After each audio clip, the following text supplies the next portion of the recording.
is Encore. Cool. The stories behind the songs. Thank you. Here's iHeartRadio's Miles Galloway. So just in time for the release of Back to Black on the big screen, I'm Miles Galloway, and this is the story of Amy Winehouse's Rehab. There's an old rock and roll cliche that says, it's better to burn out than to fade away. Sang by Neil Young and quoted in Kurt Cobain's 1994 suicide note, it's a controversial statement.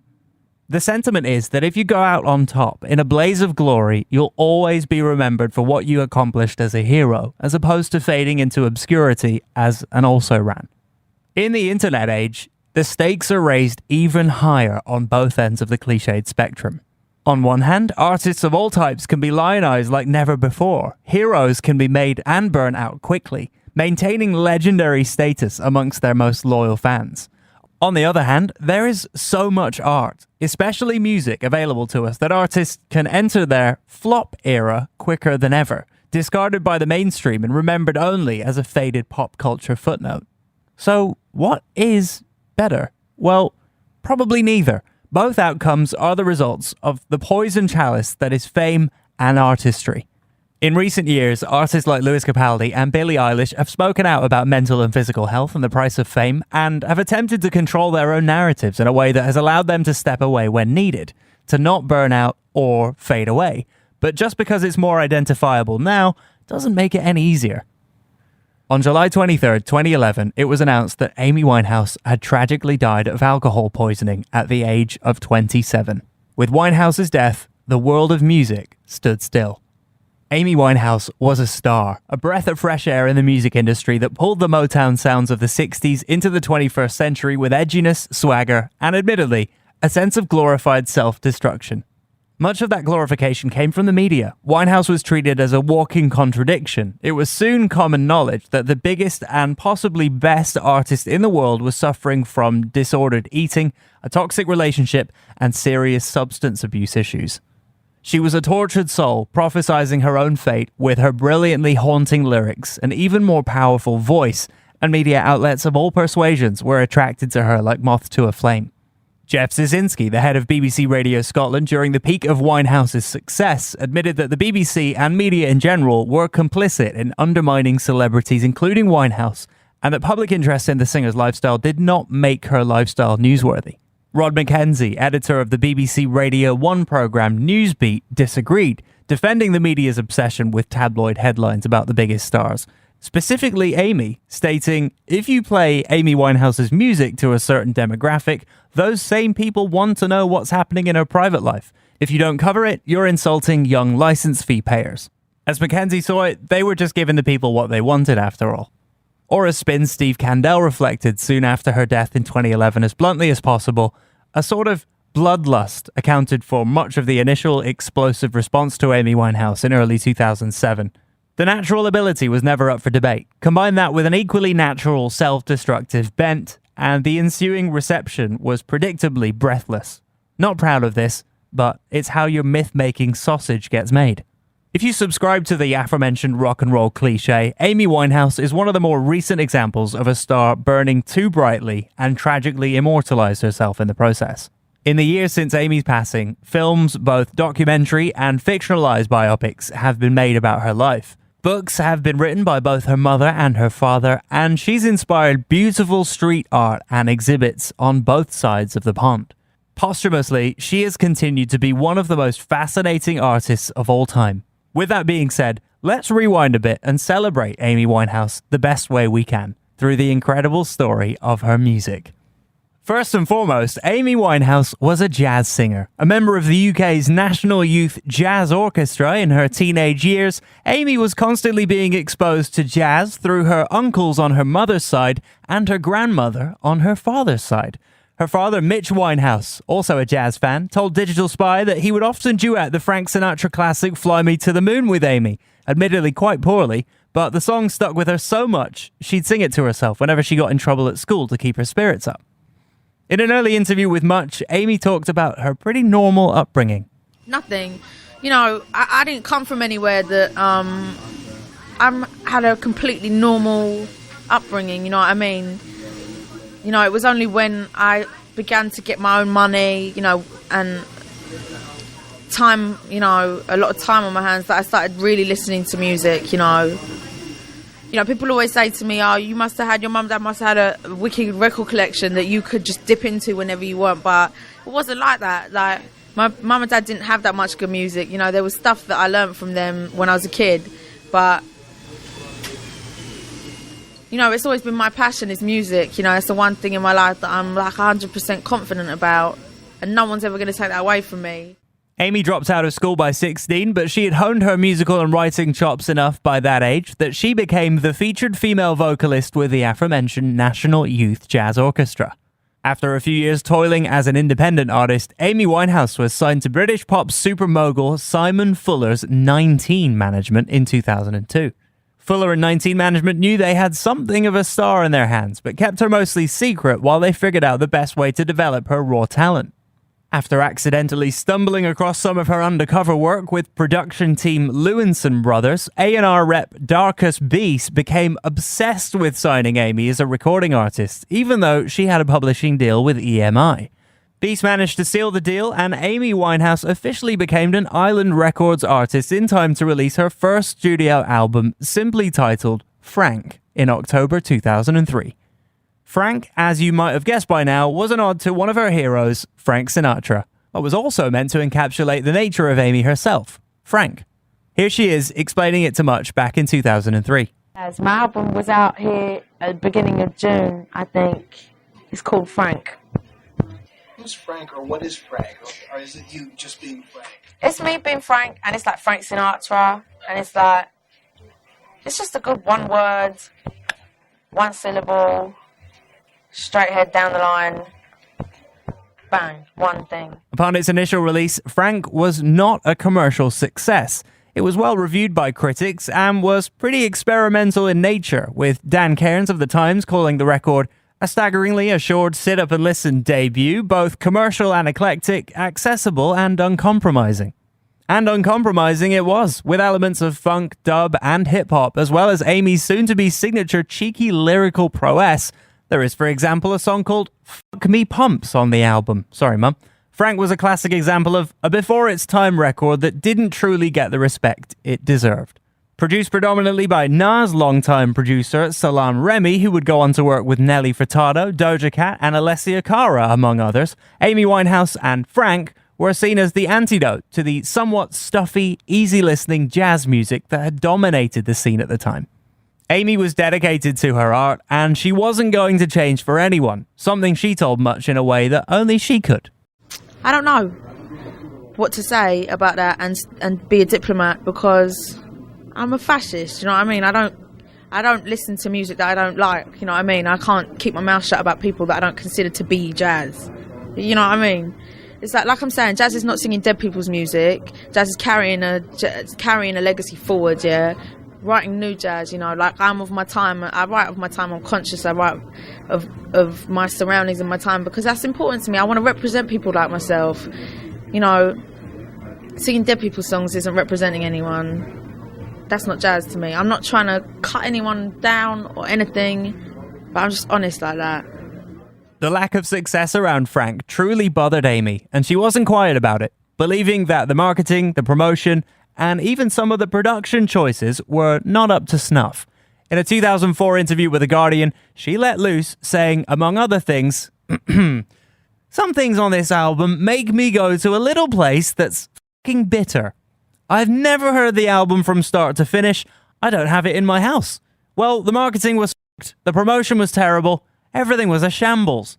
It's frustrating because you work with so many idiots, but they're nice idiots, so you can't be like, you're an idiot. They know that they're idiots. I hate them fuckers, man. I've not seen anyone from the record company since the album came out, and I know why, because they're scared of me. They know I have no respect for them whatsoever. Look, I know it's a terrible thing for someone to come out and say that they hate their own music. It's the worst thing you can do. My album isn't shit. If I heard someone else singing like me, I would buy it in a heartbeat."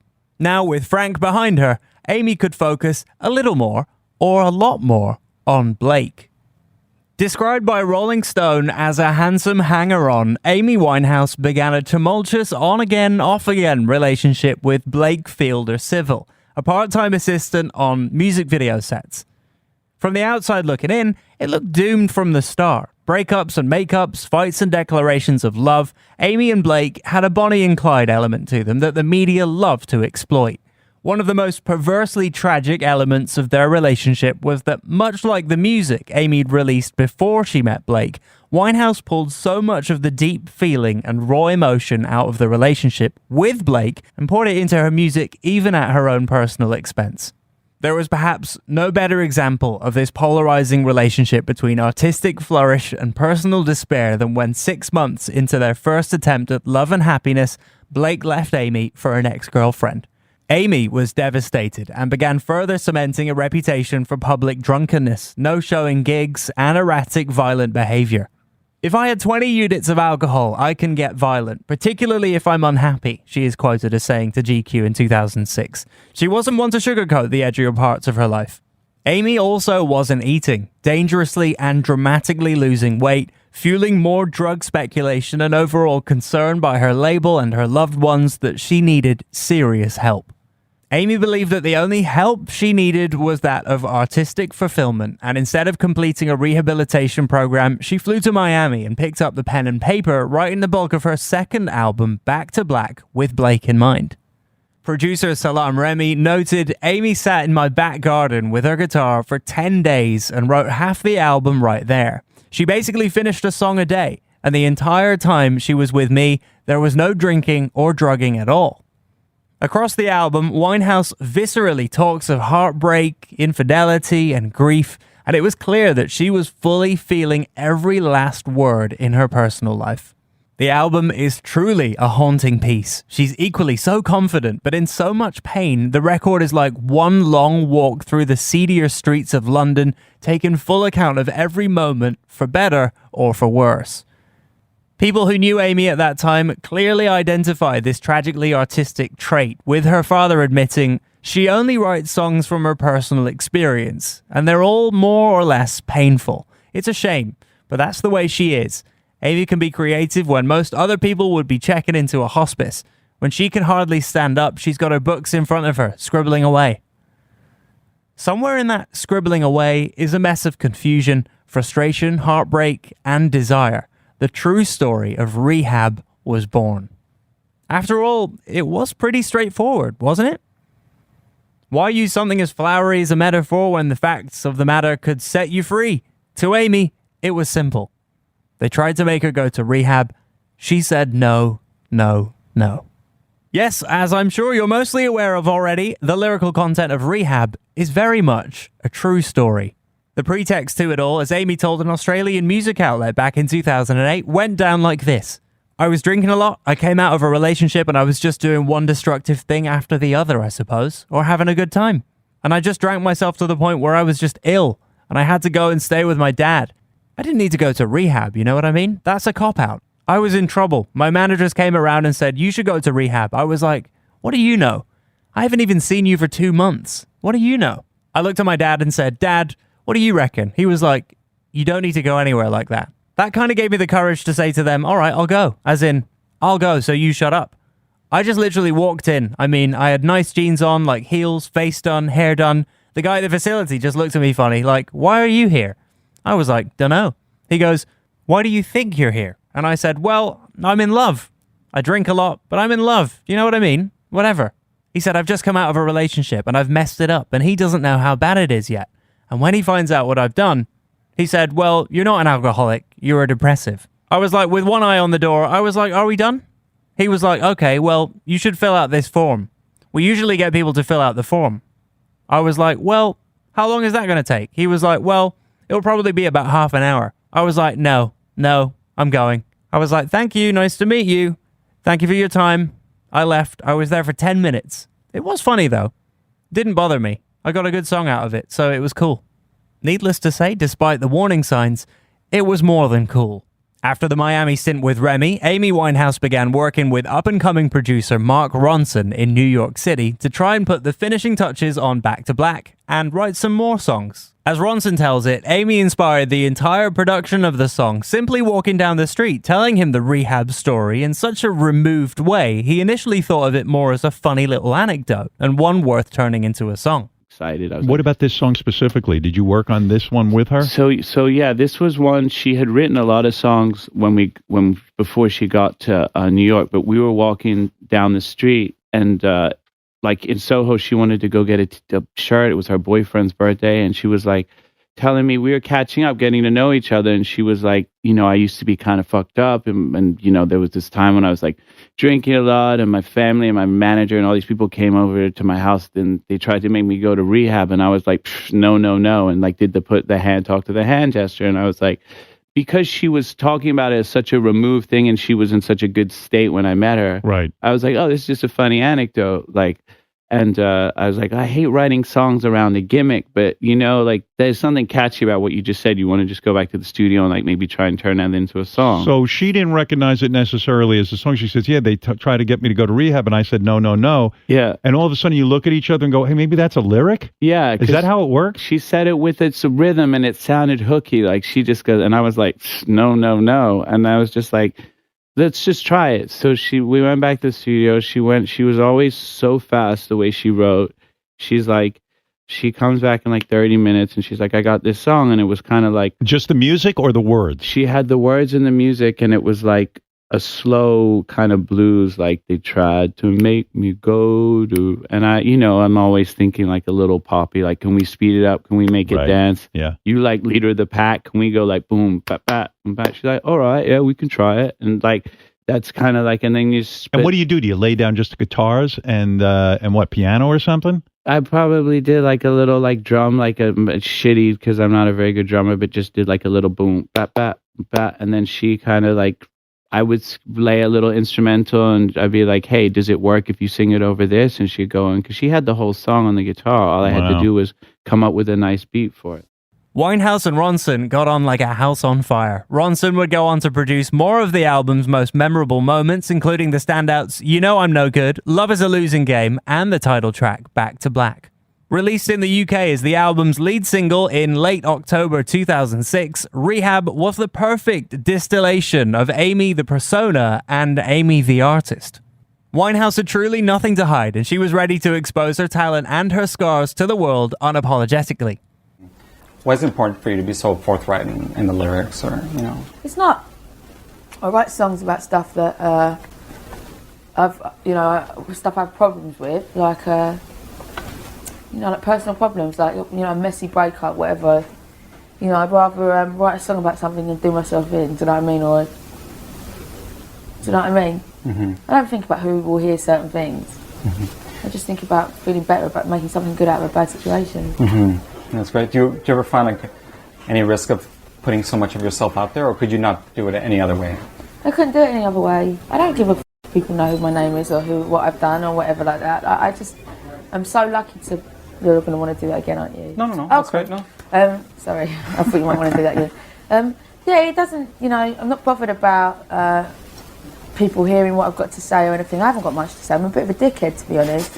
But like I said, that when stuff goes wrong in your life, I'd like to be able to get over it. Do you know what I mean? Than to have something good out of something bad. I feel a lot better about certain things that I went through because I've been able to write songs about them. Mm-hmm. Has music always been sort of that catharsis for you? Always, like a song can change my whole day. Do you know what I mean? Unlike with Frank, which was majestically unfocused, Back to Black and Rehab was artistically locked in. Musically, the record was inspired more by 1960s Motown and soul than the eclectic jazz bops of Frank, but lyrically, it remained just as intense. Amy would admit that she'd been listening to a ton of 60s music in her happiest times with Blake Fielder Civil. Empowered by love and heartbreak, the album was truly a timeless endeavor. After percolating slowly in the UK before truly crossing over to North America in the early months of 2007, Rehab was instantaneously critically acclaimed. Rolling Stone heralded it as a Motown-style winner with a banging beat and a lovesick bad girl testifying, like Etta James, Time wrote, Winehouse is mouthy, funny, sultry, and quite possibly crazy, and it's impossible not to be seduced by her originality. Combine it with a production by Mark Ronson that references 4 decades worth of soul music without once ripping it off, and you've got the best song of 2007. Rehab would break ground in America by entering the charts in March 2007 and debuting on the Hot 100 before actually being released as an official single. Never actually a number 1 hit in the US, it quite frankly didn't need to be. Amy Winehouse's story, past and present, her alluring look and stunning voice gave her the type of mainstream appeal, hipster cred, and critical celebration that few artists ever truly experience. Although, of course, Winehouse's music career was bolstered by the success of Rehab, she wasn't really a singles artist, and fans understood it was more about the full Winehouse musical experience. At last count, Back in Black has gone more than 16 times platinum worldwide. Amidst all of the glorious artistic success that Rehab brought to Winehouse's doorstep, Amy would reunite with Fielder Civil in February of 2007, and they would get married in May 2007. The reunion was a symphony of self-destruction from the very start, and the British tabloids couldn't believe their luck. Amy would admit to violence towards Fielder Civil when drinking, and they would be photographed bruised and bloodied, as well as with drug paraphernalia over the course of their partnership. In a June 2007 sit-down interview with Rolling Stone in Toronto, writer Jenny Eliscu distills the nature of their relationship from her eyewitness account as such. Winehouse says that she's always been the kind of girl who loves looking after the people close to her. But you don't need to spend that much time around the singer to get the impression that she could really use some looking after herself.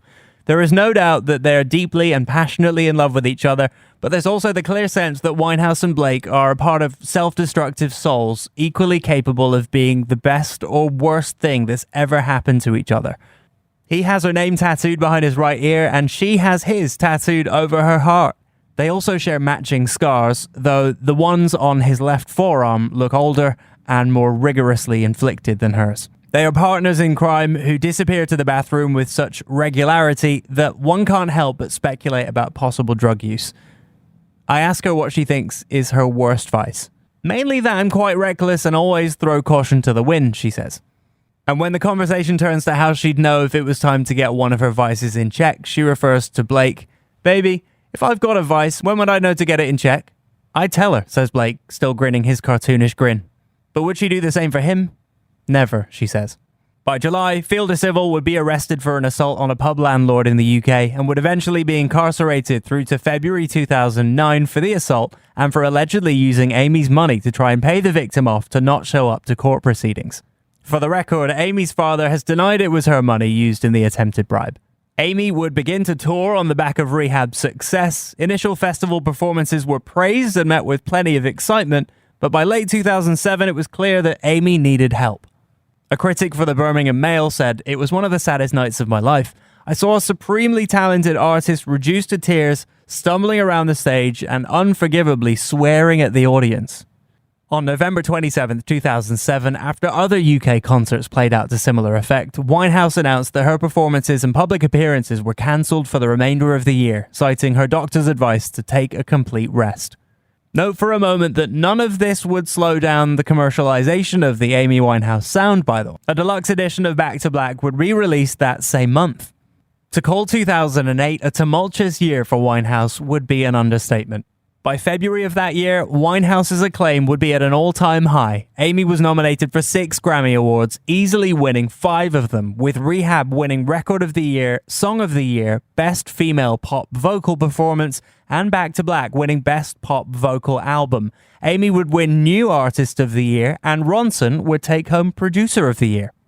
In a cruel twist of fate, Amy wasn't able to attend the ceremony because she was in, well, rehab. She'd been indefinitely refused entry into the US due to her legal issues of the time, but by the time the decision was ultimately reversed, she'd been checked into a rehabilitation program and it was too late for her to make the trip overseas. Being the star that she was, cameras were set up in a London venue for her to be able to accept her honours and perform for the awards show via satellite. Thank you to everyone at Island Records, everyone at EMI Music Publishing, to Ray and Joe, 10 years this year, Ray and Joe, to Mark Ronson and Salama and me, to my mum and dad,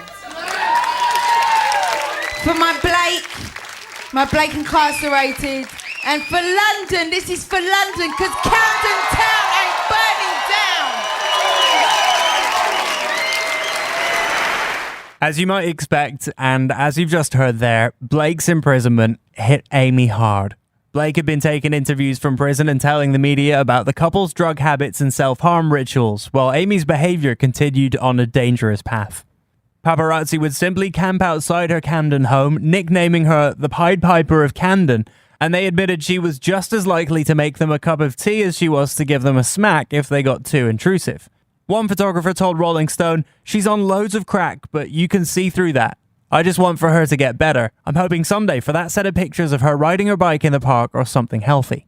Multiple assault charges were laid to Amy throughout the year as the tabloids continued to follow her every move. And while she appeared to kick the hard drug habits by the end of 2008 after multiple interventions, infections, and early-stage emphysema scares, her demons continued to rear their ugly head through alcohol abuse.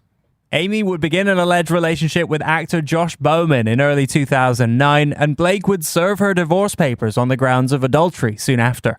Despite all of this, Winehouse was quoted in March of 2009 saying, "I still love Blake and I want him to move into my new house with me. That was my plan all along. I won't let him divorce me. He's the male version of me and we're perfect for each other." Ultimately, the two did get a divorce, with the final paperwork being filed in August of that year. As back-to-back fever finally began to die down in mid-2009, Amy would try her hand at performing again, but wasn't truly comfortable being back in the public eye. Her label would claim new music was on the way throughout 2010 and into 2011, but Mark Ronson stated the contrary. He had tried and failed to work with her again in the years prior, but Winehouse was in no state to record. Amy would make her way to Brazil, Dubai, and begin an ill-advised European tour in June of 2011 to scathing reviews. Unfortunately, the usual demons appeared to be to blame, as the media attributed her poor performances to intoxication. Winehouse was pulled off the road by the end of that month before making a sweet and surprise stage appearance in Camden for her goddaughter's performance of 60s track Mama Said on July 20th, 2011. Just 3 days later, Amy Winehouse was found dead by her bodyguard. The coroner proclaimed it a sudden and unexpected death, an unintended consequence of drinking. In 2012, the case was reopened, and by January 2013, it was confirmed Amy Winehouse had died of an accidental alcohol overdose. In an interview with UK outlet The Guardian, her brother Alex gave his thoughts, saying, "She suffered from bulimia very badly. That's not like a revelation you knew just by looking at her. She would have died eventually, the way she was going. But what really killed her was the bulimia. I think that it left her weaker and more susceptible."